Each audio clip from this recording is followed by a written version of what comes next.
जय हिंद, वंदे मातरम।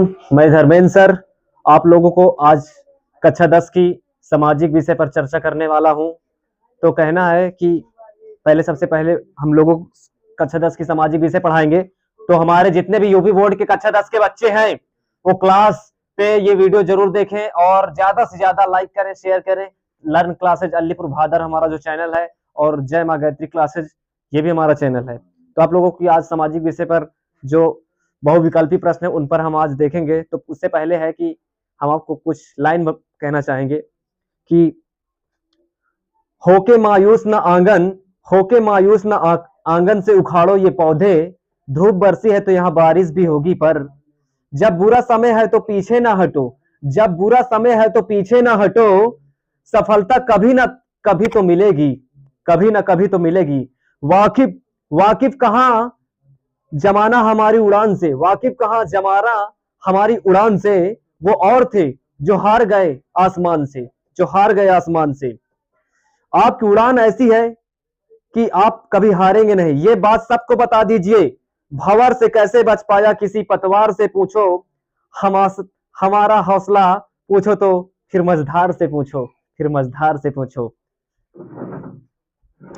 तो अब क्लास हम आपको दिखाने जा रहे हैं जो है आज हम पढ़ेंगे कक्षा 10 की सामाजिक विषय बहुविकल्पी प्रश्न है जो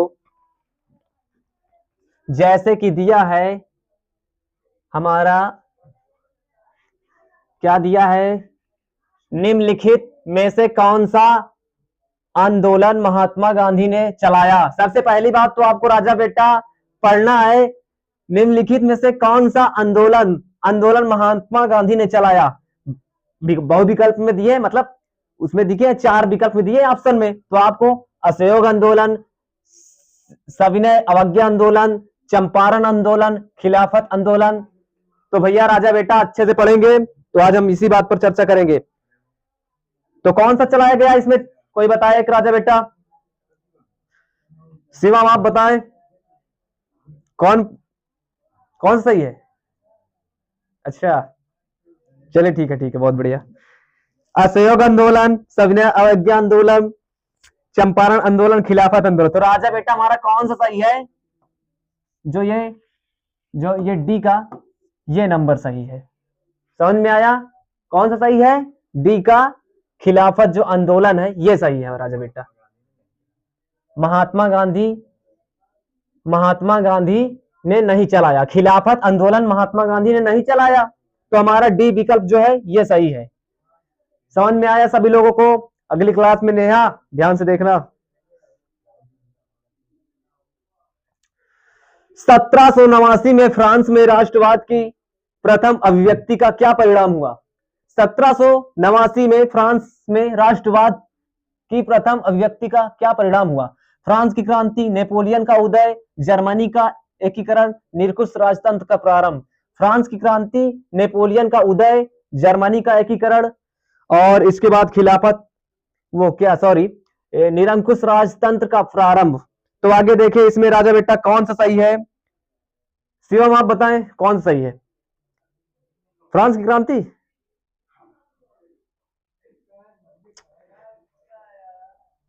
मोहित आप बताएं कौन सही है? ए पीछे आप बताएं भैया, पूनम आप बताएं। चलिए ठीक है, ठीक है, कौन सा? D number? नहीं नहीं नहीं नहीं नहीं, सी नंबर, ए नंबर। बहुत सही, किसने बताया? पूजा आपने, बहुत सही। तो राजा बेटा हमारा क्या होगा? ए नंबर। जो फ्रांस की क्रांति है ये हमारा ए नंबर, ये सही है। समझ में आया? अगली क्लास में आपको अच्छे से बताएंगे। और आप लोग सामाजिक विषय पर आप लोगों को यही चर्चा थी। तो 1789 में फ्रांस की राष्ट्रवाद की जो प्रथम अभिव्यक्ति का क्या परिणाम हुआ, उन पर फ्रांस की क्रांति है, नेपोलियन का उदय, जर्मनी का एकीकरण, निरंकुश राजतंत्र का प्रारंभ। तो हमारा ए नंबर जो विकल्प है हमारा ये ही सही था। समझ में आया? बहुत सही। कि मंजिलें बड़ी जिद्दी होती है, हासिल कहाँ नसीब से होती है, जो तूफान भी हार जाते हैं वहां जहां का कश्तियां जिद पे अड़ी होती है। तो अगला देखें, गुलामगिरी के लेखक कौन थे? गुलामगिरी के लेखक कौन थे? गुलामगिरी के लेखक कौन थे? ईवी रामास्वामी, ज्योतिबा फूले, भीमराव, रामजी अंबेडकर, बाल गंगाधर तिलक। अब देखिए राजा बेटा, इसमें गुलामगिरी के लेखक कौन थे? ईवी रामास्वामी। पंकज आप बताएं राजा बेटा। ईवी रामास्वामी, ये वाला सही है। ज्योतिबा फूले। सर्वेश आप बताओ। ज्योतिबा फूले, योर राइट, सही है, बहुत सही, ये सही है। कितने घंटे पढ़ाई करते हो आप? 4 घंटे? सच में एग्जाम में 90 प्लस करना है, याद रखना। हाँ, नहीं लाया तो लठ चला दूंगा, समझ लेना। पढ़ाई पढ़ना, ठीक है। अगला देखें। 1929 की महामंदी का प्रथम 1929 की महामंदी का प्रमुख कारण क्या था? कृषि क्षेत्र में अति उत्पादन, कृषि क्षेत्र में न्यून उत्पादन, बेरोजगारी, प्रमुख बैंकों का धराधाई होना। तो कौन सा राजा बेटा इसमें सही होगा? उमेश आप बताएं, कौन सा? ये कृषि के क्षेत्र में गति आंदोलन, ये तो कौन सा सही है आप बताएं? कृषि क्षेत्र में अति उत्पादन, तो राजा बेटा हमारा क्या है? ये सही है। समझ में आया? समझ में आ रहा है सबको?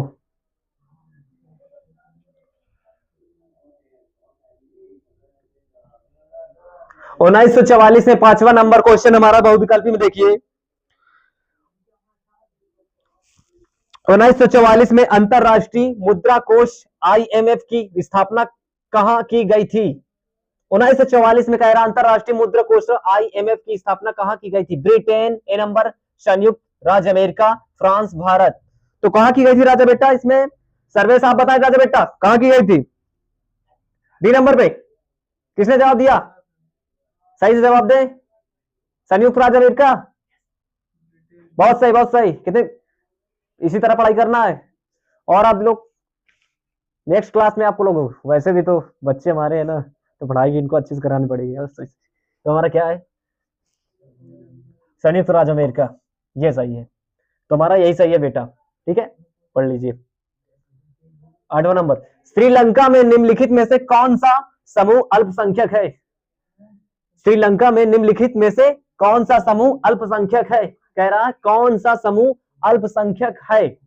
अब देखें, तमिल, बी ईसाई, सी सिंगली, डी मुस्लिम। तो देखें, ए नंबर पे तमिल दिया है, बी नंबर पे ईसाई दिया है, सी नंबर पे सिंहली है, मुस्लिम है। तो कौन सा हमारा सही होगा इसमें? आप देखेंगे राजा बेटा, आप बताएं पीछे से। हिमांशु आप बताएं बेटा, कौन सही है? ए नंबर किसने जवाब दिया? ब्रिजेश, हिमांशु को किसने बता दिया? अरे भैया ये काम मत करे। हाँ वो बात है ना, ऐसा काम मत करना। देखिए, हाँ मेरी बात सुन रहे हो ना? ये तो वही बात हुई कि समझ रहे हो ना? तो आप भैया इसमें कौन चिल्ला रहे? किसने जवाब दिया? ये तो बात वही हो ना, मीठी गोली पिला के जहर पिला दिया, खिला के जहर पिला दिया। पहले अच्छे समझाया, फिर बाद में क्या हमें टेंशन दे दी। तो आप वो काम मत करना। चलिए देखे, ए नंबर पे हमारा ये सही था। चलिए देखिए आगे, 9वां क्वेश्चन देखिए। भारत में संधि व्यवस्था है क्योंकि भारत में कह रहा हमारे देश में संधि व्यवस्था है। संधि व्यवस्था है क्योंकि यहां शक्तियों का विवेक केंद्रीकरण है, यहां शक्तियों का केंद्रीकरण है, संविधान लचीला है, उपर्युक्त में से कोई नहीं है। तो कौन सा? यहां शक्तियों का विकेंद्रीकरण है। राजा बेटा हमारा इसमें है ए नंबर। भैया लोग इसमें जितने भी ये पीछे, मनोज कल काहे नहीं आए थे कोचिंग? देख लो ना, लट चलाएंगे ना। देख लो समझ में आ रहा है कि ना? ये शरम वरम सब छोड़ दो, जेके लागे शरम, ओके फूटे करम। समझ में आ रहा ना? ठीक है, आगे देखा। देखे, निम्नलिखित में से कौन सा संघीय राज्य नहीं है? देखें, निम्नलिखित में से कौन सा संघीय राज्य नहीं है? मणिपुर, हिमाचल प्रदेश, दिल्ली, त्रिपुरा। तो कौन सा सही है? मणिपुर, हिमाचल प्रदेश, दिल्ली। किसने जवाब दिया? B number Himachal Pradesh.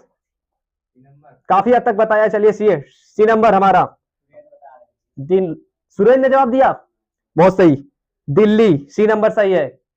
Exam में आ जाए तो छोड़ना नहीं, 19 के 19 नंबर में आपको करा रहा हूं और ये पूरे पेपर में पढ़ के जाना, गारंटी है, समझ लेना। तो आगे देखें, 11 नंबर हमारा क्वेश्चन जो है बहुविकल्पी में, 9वां नंबर, निम्नलिखित में से किस व्यवस्था के लिए राजनीतिक दल आवश्यक शर्त है? निम्नलिखित में से किस व्यवस्था के लिए राजनीतिक दल आवश्यक है? राजतंत्र, तानाशाही, लोकतंत्र, डी सत्तावाद। आप बताएंगे। पीछे देखो, कभी कभी ऐसा होता है ना, हम लोग पढ़ते भी है, समझ में नहीं आता है, जल्दबाजी करते हैं, ऐसा काम मत करना है। कौन सा होगा? राजतंत्र। वो एक बात याद आती है ना मुझे, पढ़ाते पढ़ाते अचानक से मुझे, जब मुझे नहीं आया करता था कुछ चीजें, तो बोले थे धर्मेंद्र एक बात तुम याद रखना, तुम चाहे मैथ में कमजोर हो, चाहे इंग्लिश में कमजोर हो, लेकिन तुम एक चीज में सबसे आगे रहोगे। वो पता क्या चीज है? अपने अंदर का टैलेंट। आज उन्हीं की बात शायद मेरे अंदर से सच होती है बेटा। तो आप लोग भी, अब मैं उम्मीद रखता हूं कि आप लोग जज्बा बना के रखें और एक दिन आप महान होंगे। देखिए, मैं सबसे बात करता हूं, कोई यहाँ पे सामाजिक की चर्चा हो रही थी, चलिए ठीक है, छोड़िए, कोई बात नहीं, अगला ध्यान दीजिए। राजतंत्र, निम्नलिखित में से किस व्यवस्था के लिए राजनीतिक दल आवश्यक शर्त है? राजतंत्र, तानाशाही, लोकतंत्र, सत्तावाद। तो इसमें कौन सा राजा बेटा सही है? बी लोकतंत्र, ये वाला सही है बेटा। समझ में आया कौन सा सही है? बी नंबर लोकतंत्र। निम्नलिखित में किस व्यवस्था के लिए राजनीतिक दल आवश्यक शर्त है? बी नंबर लोकतंत्र, यही वाला सही है। समझ में आया हेमा?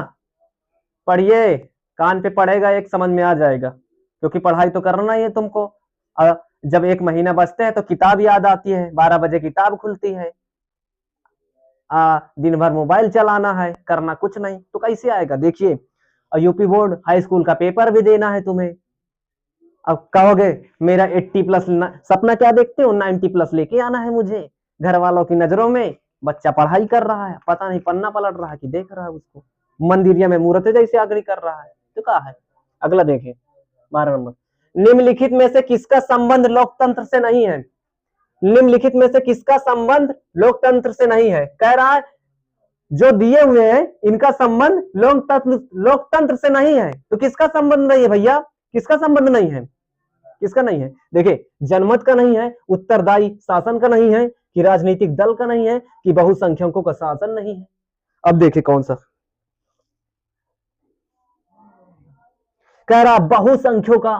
किसने बताया? सुरेंद्र ने। ओह, मतलब पता भी है।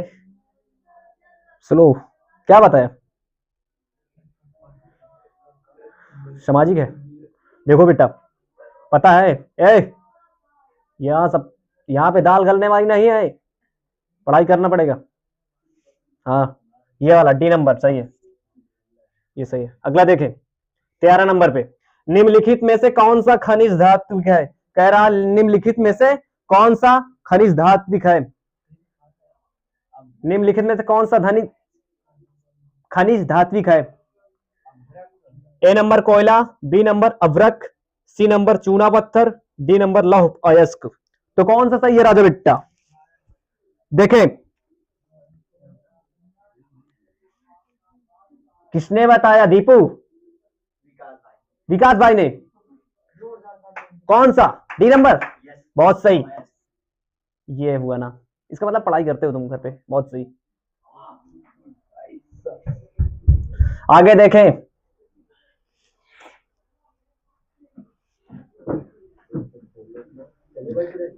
ग्यारह नंबर प्रश्न देखें, वो 12 नंबर प्रश्न देखें।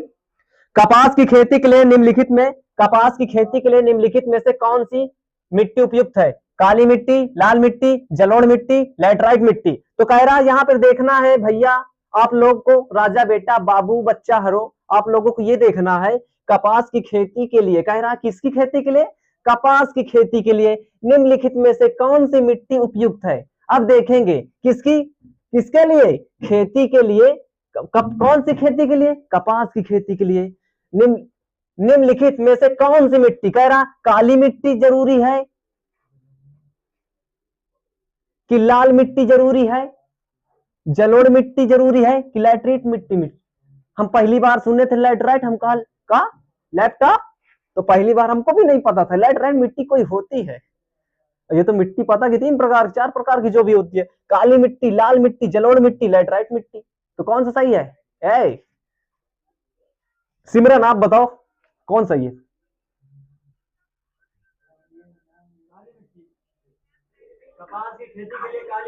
कौन सही है बेटा? काली मिट्टी। ओहो सिमरन, इसका मतलब आप पढ़ रहे हो बेटा, बहुत सही। आगे देखें, निम्नलिखित में से कौन से उद्योग में कच्चे माल के रूप में बॉक्साइट का प्रयोग किया जाता है, कह रहा है निम्नलिखित में से कौन से उद्योग में कच्चे माल के रूप में बॉक्साइट का प्रयोग किया जाता है। सीमेंट, बी एल्युमिनियम, लोहा एवं इस्पात, डी कागज। तो कौन सा किया जाता है? एल्युमिनियम। बहुत सही, किसने जवाब दिया?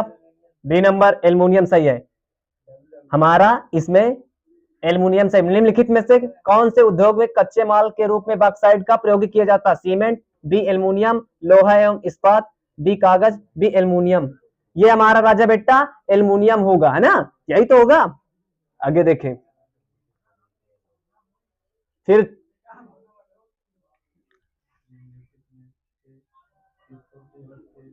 14 नंबर प्रश्न देखें राजा बेटा, निम्नलिखित में से किसको सेवा क्षेत्रक भी कहते हैं? अब देखें क्या कहते हैं, निम्नलिखित में से किसको सेवा क्षेत्रक भी कहते हैं। आगे देखें, प्राथमिक क्षेत्रक को, द्वितीय क्षेत्रक को, तृतीय क्षेत्रक को, चतुर्थक क्षेत्रक को। किसको कहते हैं? प्राथमिक क्षेत्रक को। किसको कहते हैं बताएं, कोई बच्चा पता है किसी को? आप बताएं। अरे डरिए नहीं, पढ़िए, बताइए। किसको? द्वितीय क्षेत्र को, ये वाले को? कौन? सुभाष, तृतीय क्षेत्रक। ये कैसे हो जाएगा? अरे ये गलत है, स्कूल नहीं जाते क्या ये? मोनू इनको बताओ, थोड़ा सा कभी कभी स्कूल की शक्ल देख लिया करे ना। पहला है राजा बेटा बाबू सोना हरो, तुम लोग ध्यान दिया करो। ये प्राथमिक है, ये वाला सही है। तो कौन सा सही है? ये है। हम तुमसे कहते हैं ना,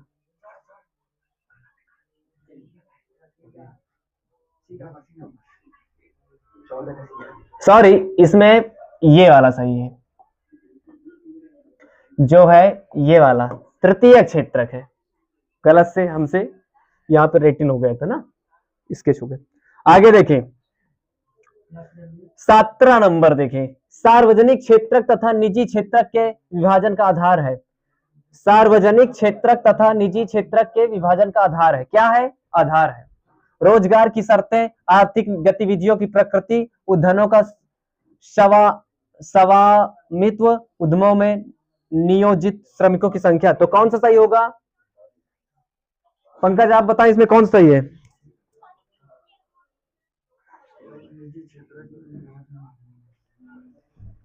कौन सही है भैया, आप बताएं।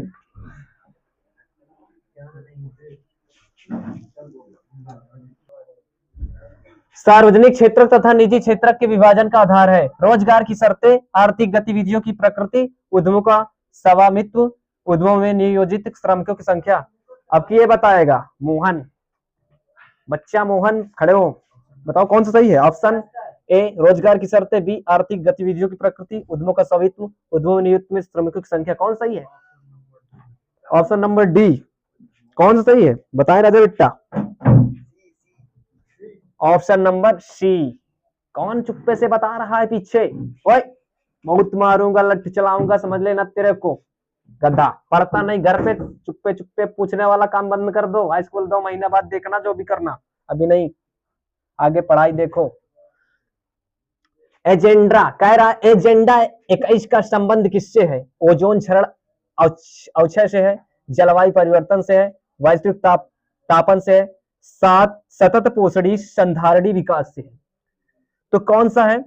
ओजोन क्षरण अवक्षय से है, जलवायु या परिवर्तन से है, वैश्विक तापमान से है, सतत पोषणी संधारणी विकास से। तो किससे है आपको ये देखना है। कौन सा? C number. अरे राजा बेटा ये कैसे हो गया? सी नंबर तो तुमको लग रहा है, हम कैसे मान ले? जलवायु कौन कौन? विनोद? हाँ हाँ पूछो क्या?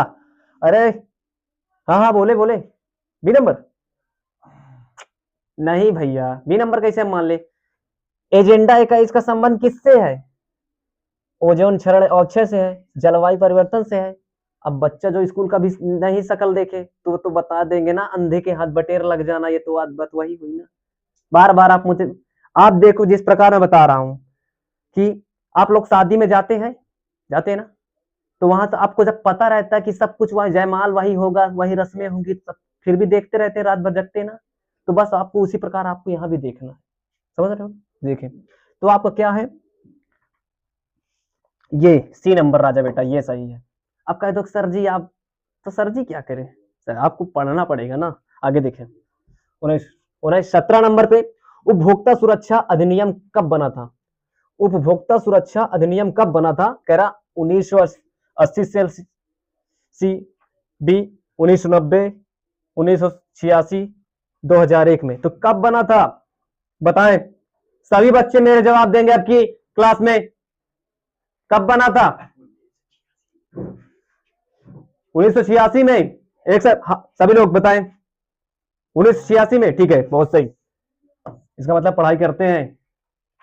थोड़ा थोड़ा मम्मी पापा की डांट भी खाना जरूरी है, क्योंकि पढ़ाई के साथ आप लोग अगर पढ़ाई के साथ मस्ती करोगे तो हल्कों में लोगोगे तो आप लोगों का जीवन बेकार, लाइफ जो कैरियर है वो बर्बाद हो जाएगा। ठीक है, आगे देखें क्लास को।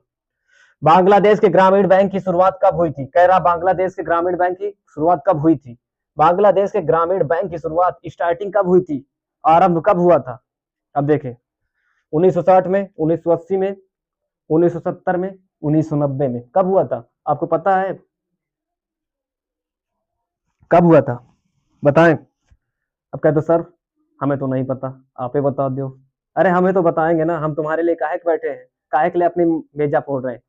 तुम्हारे लिए फोड़ रहे हैं बेटा, पढ़ लो। इसीलिए कहते हैं हाई स्कूल का जब रिजल्ट देखोगे ना, तो उसमें ये नहीं लिखा होगा, जब 2 महीना सर झुका के पढ़ लो और रिजल्ट में देखना जाके तुम्हारा 90+3%, तो समझ लो आपको आज मेहनत करना है। तो हमारा कौन सही है? 1970, सी नंबर सही है।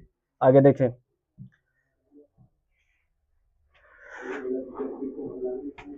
निम्नलिखित में से कौन सा जैव संसाधन है? कह रहा है